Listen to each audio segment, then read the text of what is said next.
Well, I think it's always nice when these things go right, because I think you've been here when, we certainly remember 2 years ago when it was catastrophic.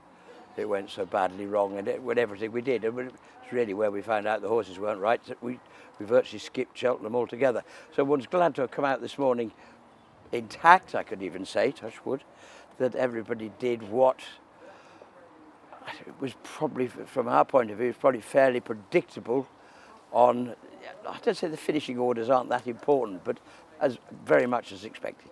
Is it more of a day away for them, something different, or is it an extra sort of extra tightening of the screw to make sure that fitness is crucial? It is, but these are the horses that haven't run for some time. Jango, obviously, since the King George, Old Park Star since his Haydock run, Iberico since the Lanzarote. You know, they've all been, they haven't run recently. There's a whole, there's work going on at home with Lambers and Active Innocence and all sorts of boys and girls playing this morning before here, and they're all on different regimes, really.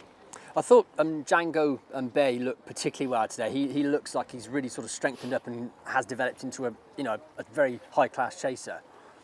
He has. Oh, he's lovely. He's got a great head on him.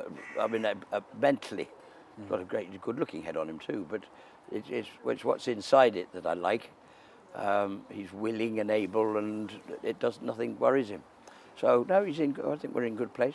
As we said, so 2 weeks away of Cheltenham, I would guess and hope that you are pretty pleased with the way your team are becoming and being assembled for the biggest 4 days. Yeah, I think everybody knows these last 3 weeks are fraught. I mean, the first, it's sad Sergino isn't on the squad because he'd be at the front. We know things are going to go wrong, and you'll read most days that somebody somewhere has fallen foul of something that prevents them making it on the day, which is always heartbreaking for a lot of people, owners in particular. We've got a number of horses, and you lose one, well, you've just got to get on with what you got. But it'll happen, and that's why we don't exactly enjoy all of this, but keep your fingers crossed and hope. JONBON, we haven't seen since winning the Ascot Chase, which was obviously just under 2 weeks ago. Is there you closer to a decision with regards to the Champion Chase or the Ryanair at this stage? Well, I'd be surprised if it was Champion Chase. I mean, but he's still in it. And I think he had two it was a month apart from his two Ascot races, two great performances, two big battles in testing ground. They weren't easy, and he had to fight very hard.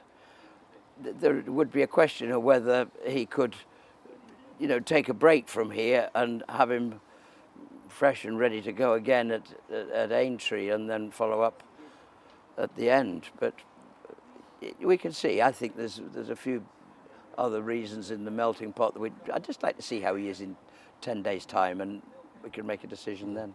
Okay, as I said, it's 2 weeks until the Unibet Champion Hurdle, and we just spoke to Nico Baie a few moments ago, and I asked him if he was going to get his flat licence out to ride Constitution Hill in the Melbourne Cup.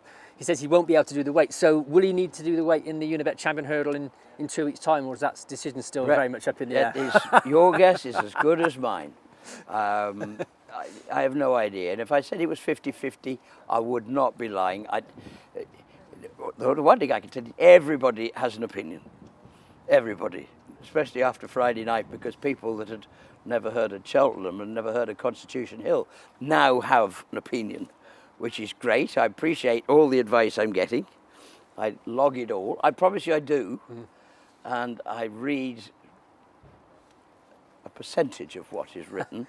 Don't read it And all. I do hope that when we do come to a decision, we don't have to discuss it for endless days and read opinions of why we were right or why we were wrong. We've got to make it, and it's got to be whatever.